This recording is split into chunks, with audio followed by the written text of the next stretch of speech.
Hi there.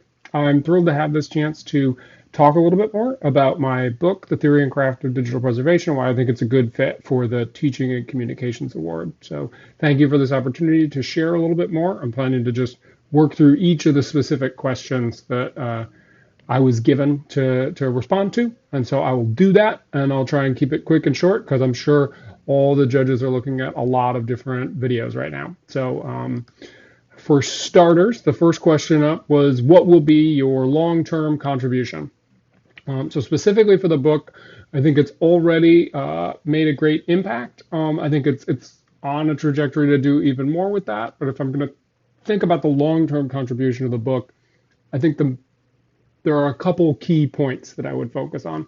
First, I think the book has done a really great job in drawing out connections between long-standing traditions of the craft of preservation, the work that happens in libraries, archives, and museums, that curators do, that folklorists do, that all sorts of people have been doing for a long time, drawing those connections into the digital preservation arena and space. And so I think that's one area that the book is making a long-term contribution, that connecting together digital preservation as part of the sort of long-standing traditions in preservation. As a second one, I think another long-term contribution of the book is making digital preservation more accessible to all sorts of groups and organizations, specifically to smaller organizations and to people who might not otherwise identify as digital preservation practitioners. So that's a area that I focused on and that I've been getting a really great response on. I'm hopeful that the book is also helping to raise the awareness in various audiences about digital preservation. And now that it's being translated into Spanish in an open access book, I'm also hopeful that it'll reach and find more broader audiences outside of the sort of Anglophone world. So next up, how have you innovated in relation to methods of communication or messages? So a couple points on this. First off, I think the openness and transparency that went through in the process to produce the book is novel and interesting.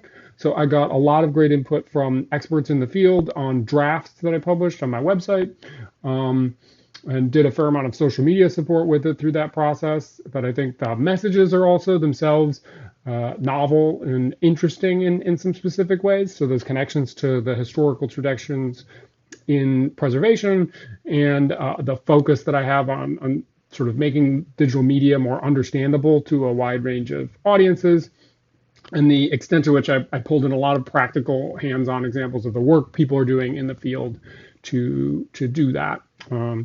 So as far as next steps, which is the next question, the book's already gone through to a second printing, which is exciting. So some minor updates there. I'm excited to support spreading the word about the Spanish language transition when it comes through.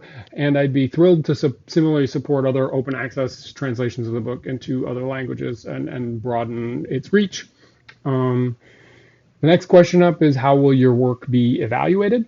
So on this front, I think, as I outlined in the write-up for the award, there's a lot of great response and evaluation that I've already received for it. So the open access version of it, the preprint, has been downloaded more than 5,000 times. The book has been positively reviewed in more than 10 different journals in a wide range of fields, everything from the kind of libraries and archives journals you might expect in various parts of the world, as well as things like public history, some spaces that don't necessarily often have much about digital preservation featured in them. So that, I think, is rewarding. All of those reviews have been overwhelmingly positive and have stressed a lot of the points that I was raising earlier about what I think the impact and reach of the project is as well.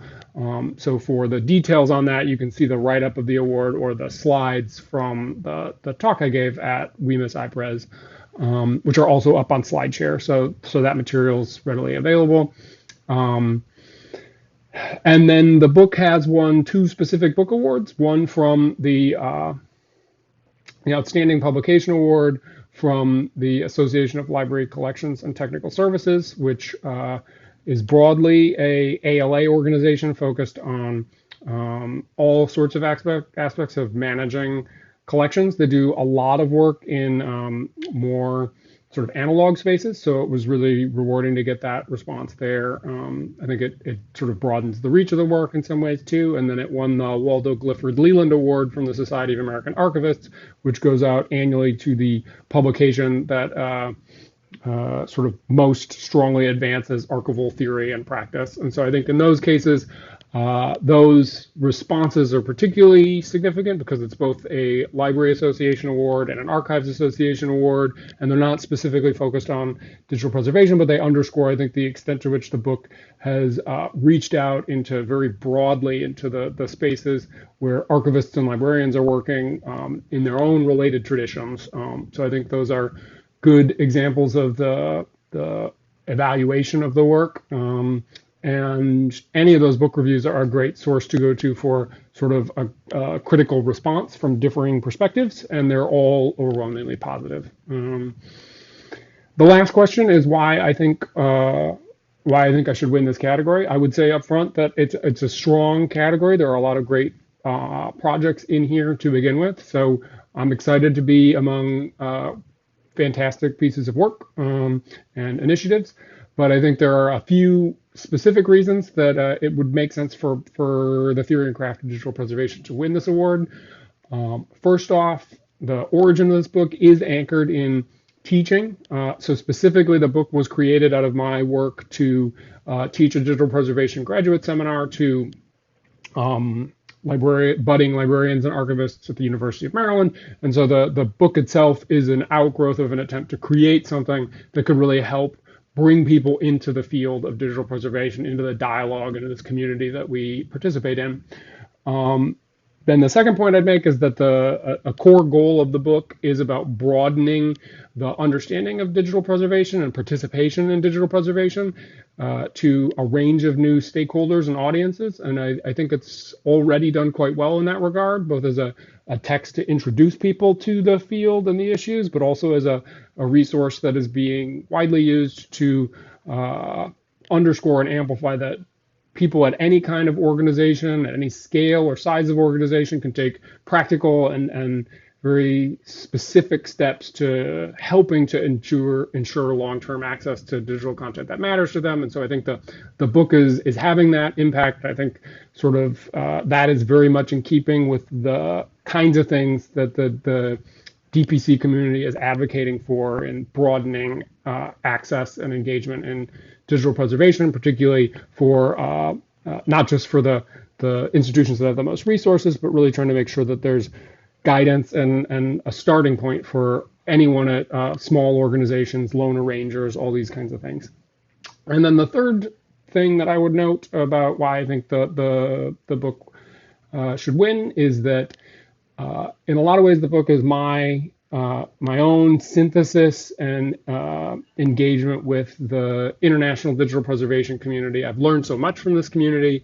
DPC really is such a key player in convening and bringing us together, and I've benefited a lot from the international community and attempted to bring that into the book. So in many ways, especially when you think about the open review process, a lot of key members in the broader DPC community have given me input, and that's shaped the work. And it's also come through, I think, in it in some ways as a celebration of the accomplishments that have come through for digital preservation practitioners. We're often caught in the sort of communication space around digital preservation between a narrative of digital dark age narrative or a when will technologists come and save us narrative. And the book really tries to demonstrate that there's a committed and passionate community of practice that's doing digital preservation, that's making this work happen, and that needs resources and support to do it. But I did throughout the book attempt to highlight specific examples of work that people within our community are doing to make this happen every day. And in that vein, it would be immensely rewarding personally for me to get that sort of validation back from the DPC community that this is in fact representing our voice, our what we're working towards. And so thank you for considering this. And whatever happens, I'm thrilled to be a finalist. So thank you again. Bye.